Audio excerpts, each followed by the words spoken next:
Jodie is here today because she has a story to tell, because she has unfinished business, because there's more that could be done and should be done.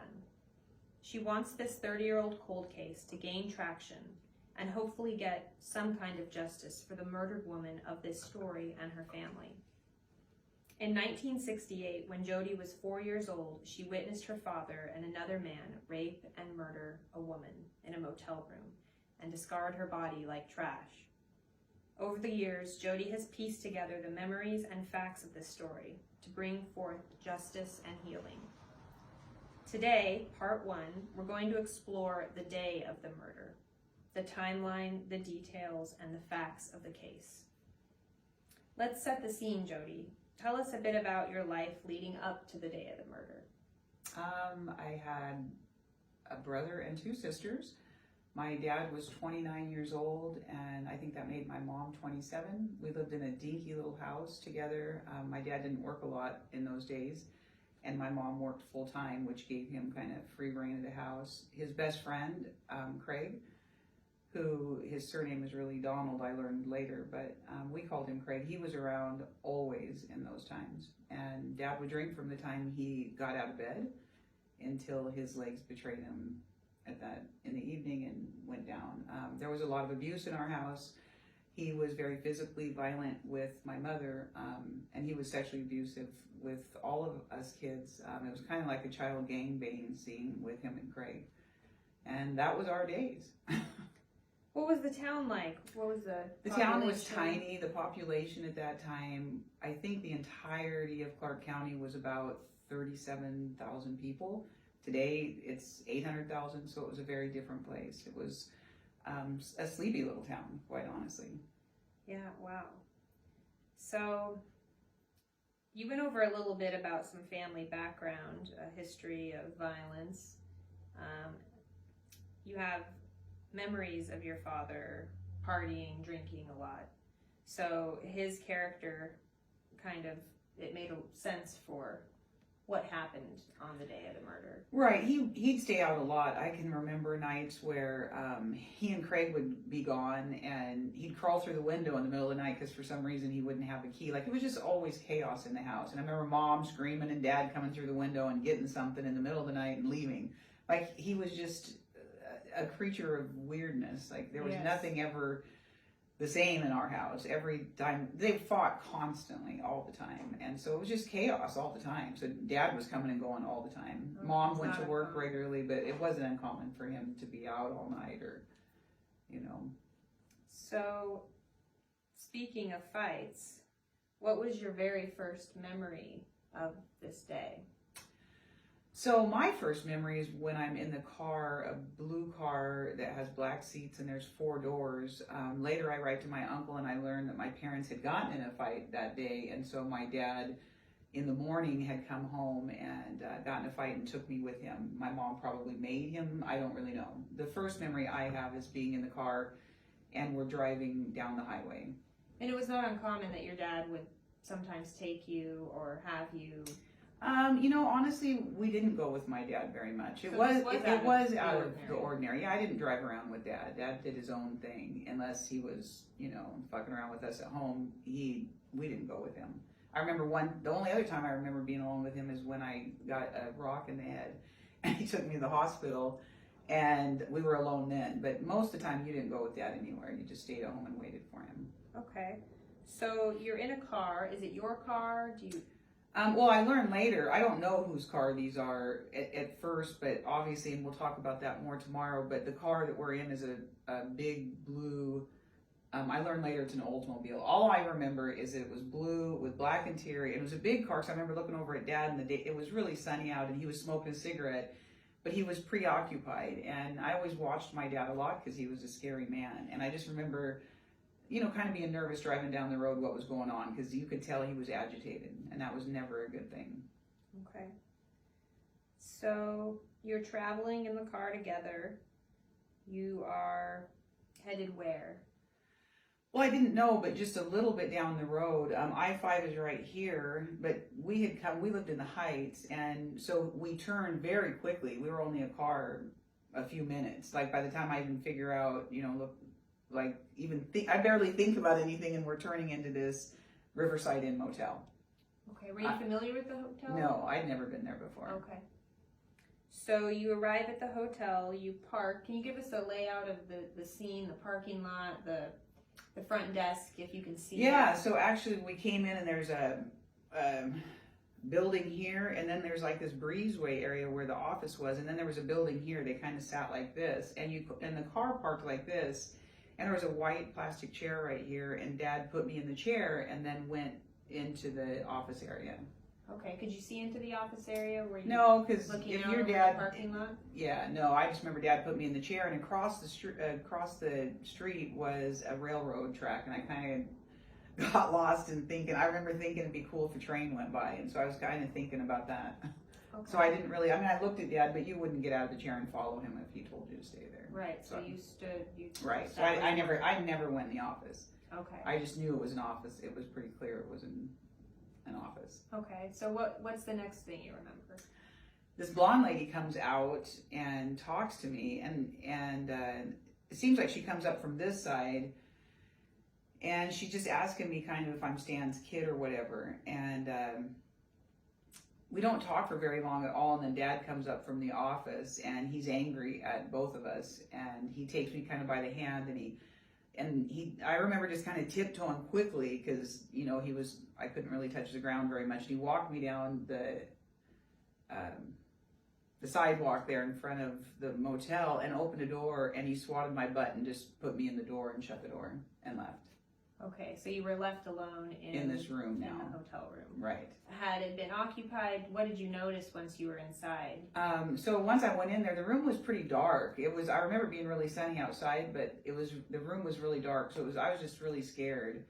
But it seemed like they'd been partying there. We had lots of parties at the house, so I could tell that people had been in there partying because there was like a bunch of bottles and stuff. So you were bed, familiar with... Yeah, and there was a bed, and I just remember looking at everything. There was like 2 nightstands, there was a bathroom in the back, and I just remember kind of assessing everything because I was kind of scared and I wasn't sure if somebody was in there with me. So you were taking note of your surroundings. Right, I always did. Yeah. Okay. So how long do you think you were in the room before they returned?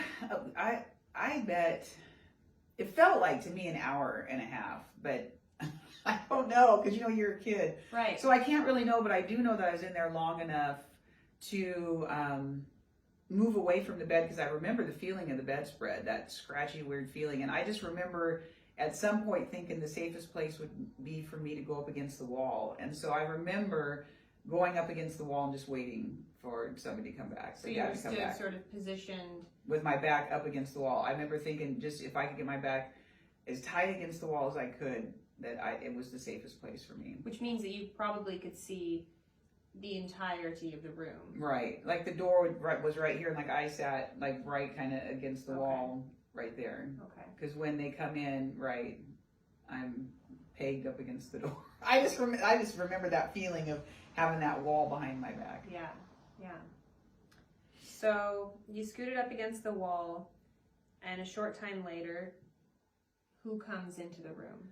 Well, they all 3 do. Now Craig's with them, but I don't know that Craig's really there yet until they all come into the room. You see him in the room. Exactly. And they're kind of laughing and having fun, and Craig's kind of like carrying her in his arms, and I can tell they're just going to party. Like, I knew what partying was because I'd been around it my whole little life, and then I was kind of happy because I thought everything was going to be okay, because they kind of came in happy. And like then there was like music in the room, and they were like drinking. There was like this, there was like some area over here that had like all kinds of bottles and that kind of thing, so they were starting to party.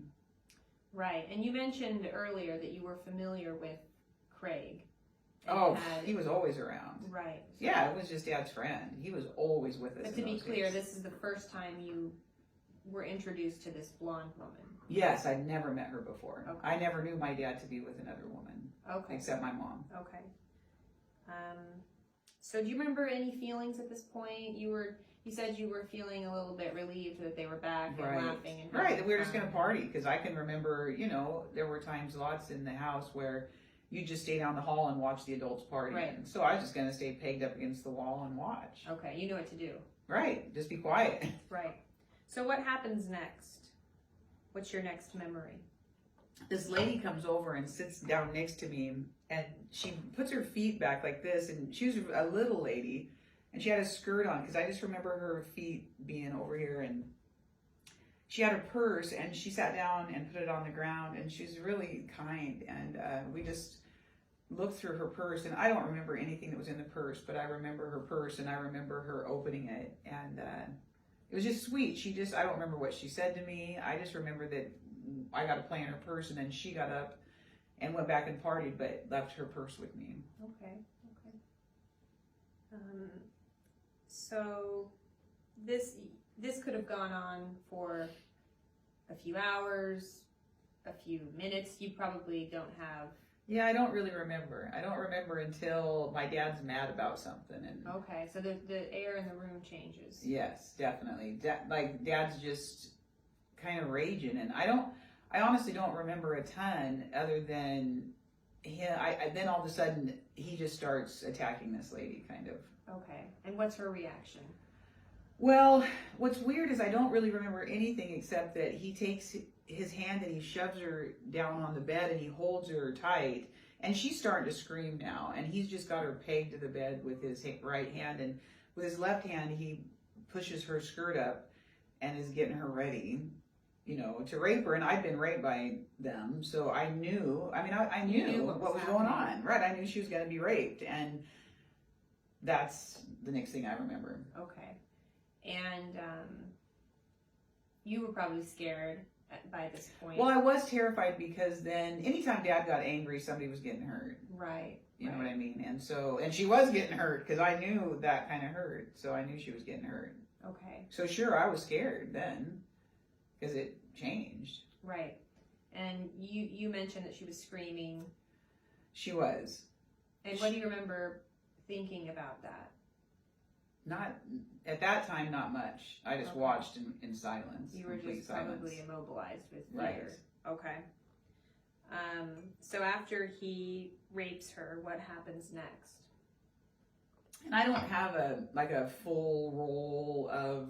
It's just like a snapshot of him there. And then the next thing I remember is her scooting up on the bed. She's scooting backwards away from him, and she's absolutely screaming at him. And I just remember thinking that she's telling him, you're going to get in trouble for this. And I don't remember exactly what she said. I just knew that she was going to tell on him. Right. And probably you don't talk to my father that way. You don't. I knew she was going to be in trouble. Exactly. I knew, I didn't know what kind of trouble, but you don't, I'd never seen a woman scream like that. Like my mom screamed, but not in those days. And later in our life, my mom screamed a lot. When I was little, Mom didn't scream so much. Okay. Not like that. She did later in life, but not as much when I was little. Like that. I'd never seen a lady scream like her. Okay.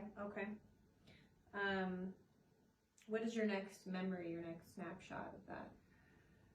Next, because Craig had been over here the whole time. Like I was over here on the wall, and Craig had been back here. Kind of, it was really dark back there, like in front of the bathroom area, and there was a table here, and she was on the bed, and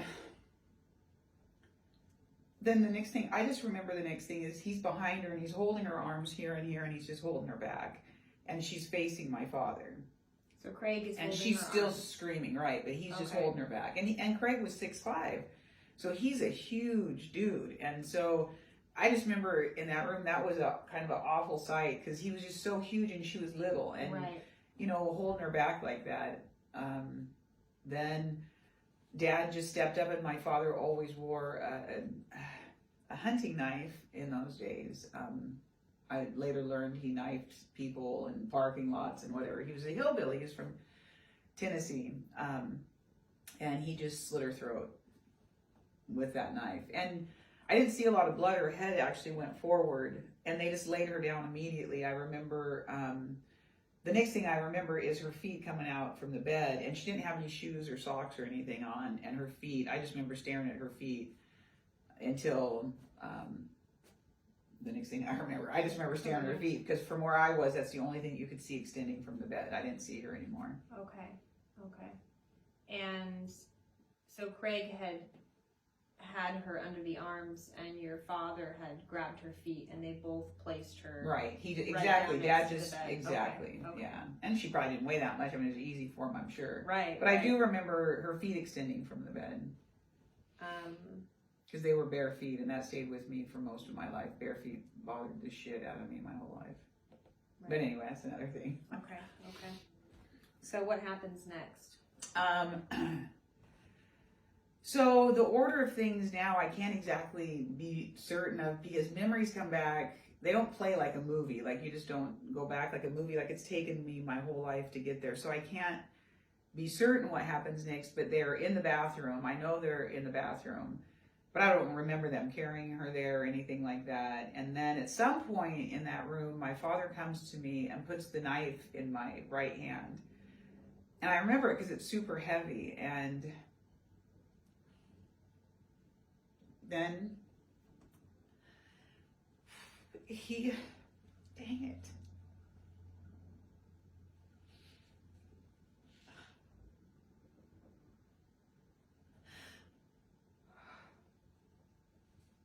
Second, he walks me in that bathroom, and they had her in the tub, and the water's going over her neck, and he makes me, I don't have to go in the bathroom, but he makes me stand at the door holding that knife, watching them. And then at some point after that, the front door is open, because I remember the front door being opened, and the car now is turned around, because we pulled in headlong, I remember, because I remember looking at the car when I was sitting in that chair. But when the door opened, the car had been turned around and the trunk was open. Okay. And so then I remember Dad coming back in, and they carried her out, but she had been wrapped in a bedspread, because I remember this bedspread thing going in the back of the car, and my dad took me out and opened the back door and told me to get in. And I can remember it was hard to get in because that car was tall for me. You were that little. Right. But I got in. But the thing that I hated was that she was in there, and I didn't know she was dead, because I didn't know what dead was. And so I was scared she was going to reach through, and I just remember being terrified that she was going to somehow get through that seat and grab me. And I was terrified she was going to grab me. You remember viscerally feeling that? Yes, that's all I remember, is that I don't know why I thought somehow she was going to get through that seat and get me. Okay, so you begin to pull out.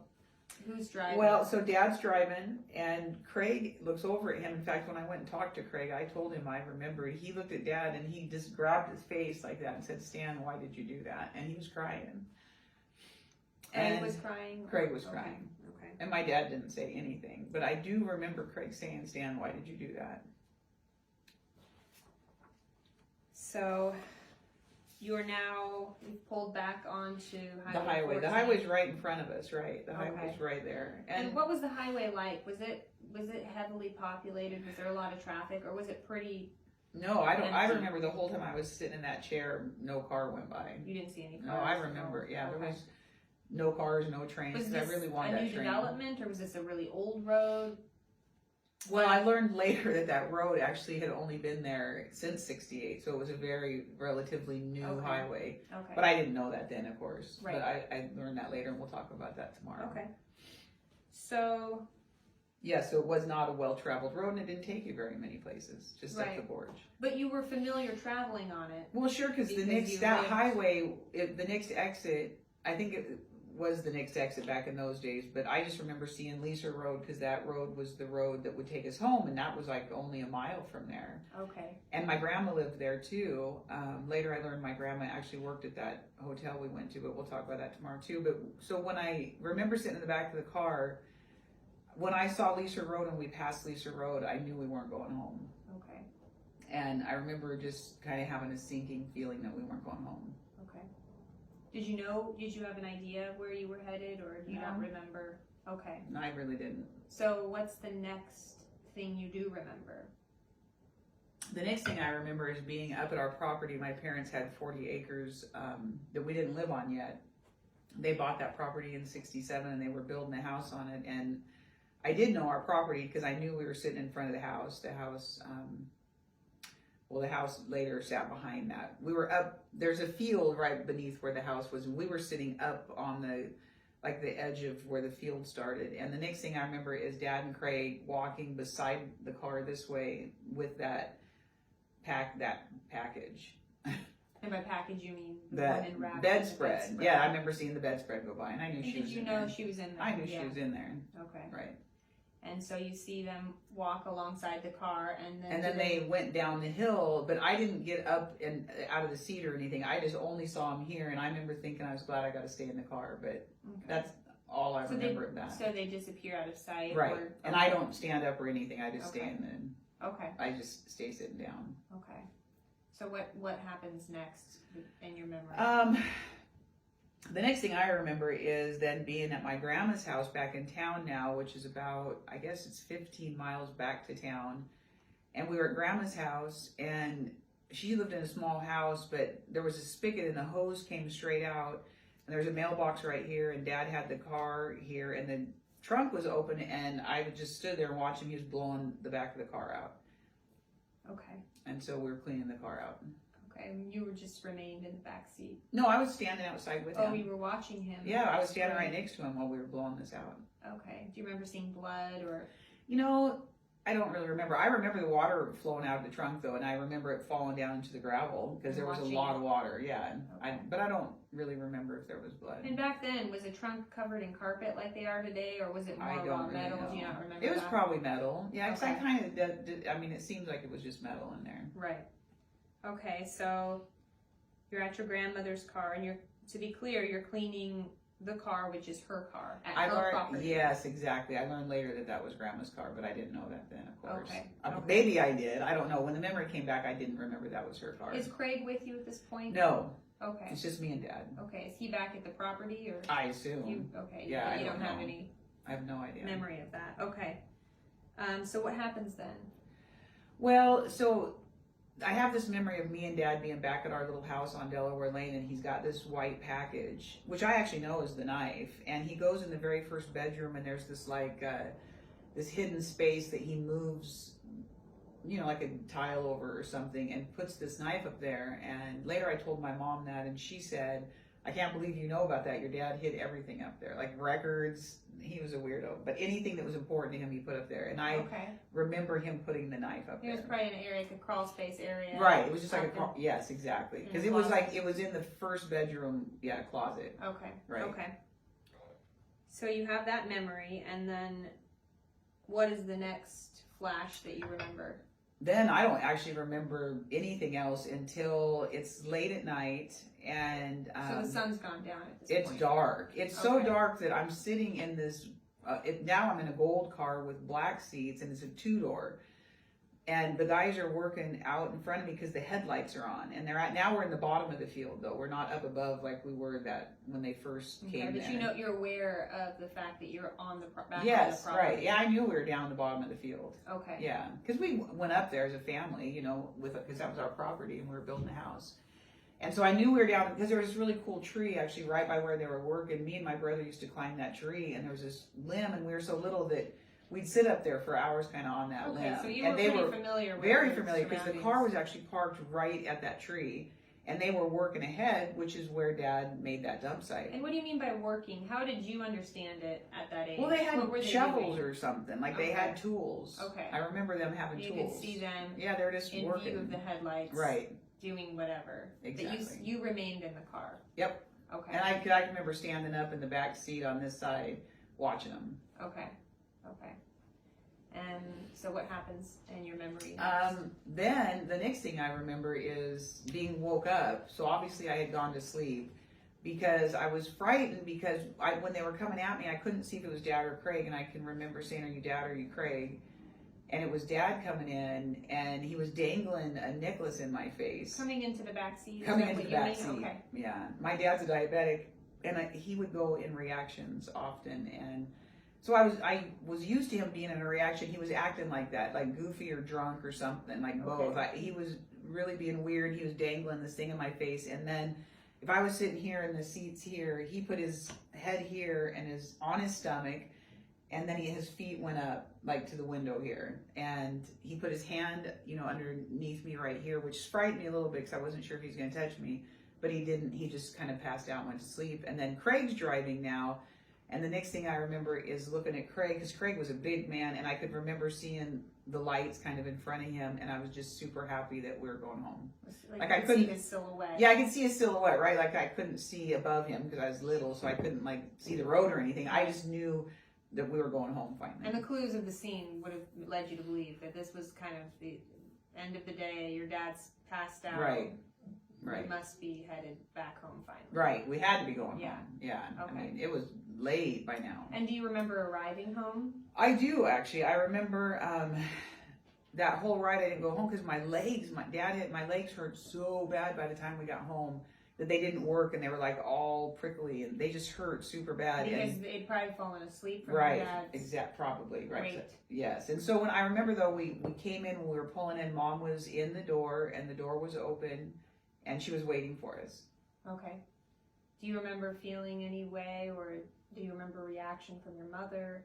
The next thing I remember is Dad laying on the couch, and I'm standing there, and my mom's hysterical because it's her stand, and she's hysterical. And is your dad unconscious on the couch? He's unconscious. Okay. Yeah, they cannot wake him up. So how does he get from the car to the couch? You know, I'm assuming Craig carried him. Okay. I don't really remember, and and it seems to me like Craig might have carried me in too, because I just remember standing. I just remember now we're all in the living room, but I don't really remember walking in there, because I remember being in the living room thinking my legs didn't work, and I wasn't sure how to get down the hall because I really just wanted to get down the hall.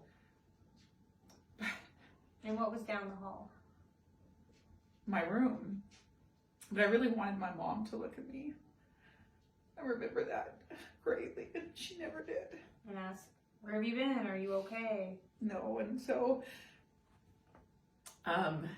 that's kind of all I remember then is I think that I scooted down the hall, quite honestly. It took me a long time to get through that kind of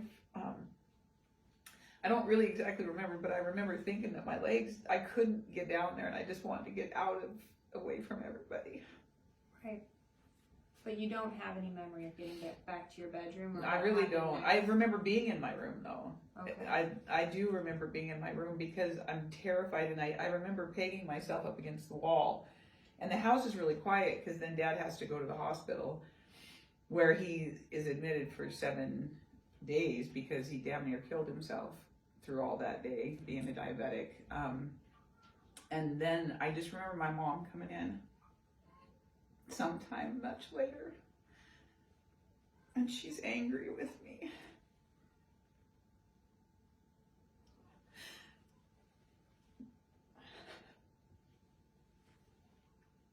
And I can't answer her questions because I don't know them. And I remember her hitting me in the head and just telling me to go to sleep. And I remember I was awake most of the night, but when the morning came, I can remember going to sleep. I was thankful that the morning came. So when the sun came up, you finally were Right. able to... Right. And that's the whole day. What an experience. Oh, Mom. Yes. Okay. Phew, sorry. Dang it. Don't apologize. This has been incredibly... And that was how the day played out. Okay. So the last memory, you're falling asleep. The sun is Right. coming out. Right. And later on, you learned that your father had been admitted to the hospital. You know, I don't really remember that, but I wouldn't have liked him gone because Dad, even though he was a horrible, horrible man, he was my only source of comfort. And so I knew he was gone because there was nobody to go to. And even though he was a perpetrator, he was your protector Mm-hmm. in some ways, which... Right, so I remember I always wanted my dad to come home because, right, he gave me my nightmares, but he also comforted my nightmares. Right.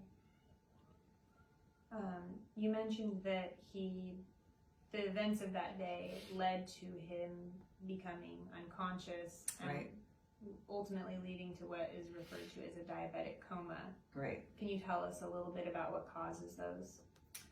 Well, stress in the diabetic, and we can go into that more in the next episode, but having not eating, and I remember my father drinking beer that day too when we were up at the property. I remember beer being there. Not eating and all that. Never a time in his life was he ever admitted to the hospital for a diabetic coma where he stayed. And that time he stayed for 7 days. And when I got the hospital records, which we'll talk about again, those hospital records had him admitted, as I said, late at night, 12:55 a.m., and he was foaming at the mouth. He almost killed himself that day. Wow. Okay. So speaking of records, documents, you have acquired and built up quite a lot of supporting evidence. Right. That lays out exactly the events day of the this murder. day. Right. And we, like you mentioned, we will get into those in the coming episodes. Is there anything that you feel like you missed out that you want to add? I don't think so. And how do you want to set up the next episode?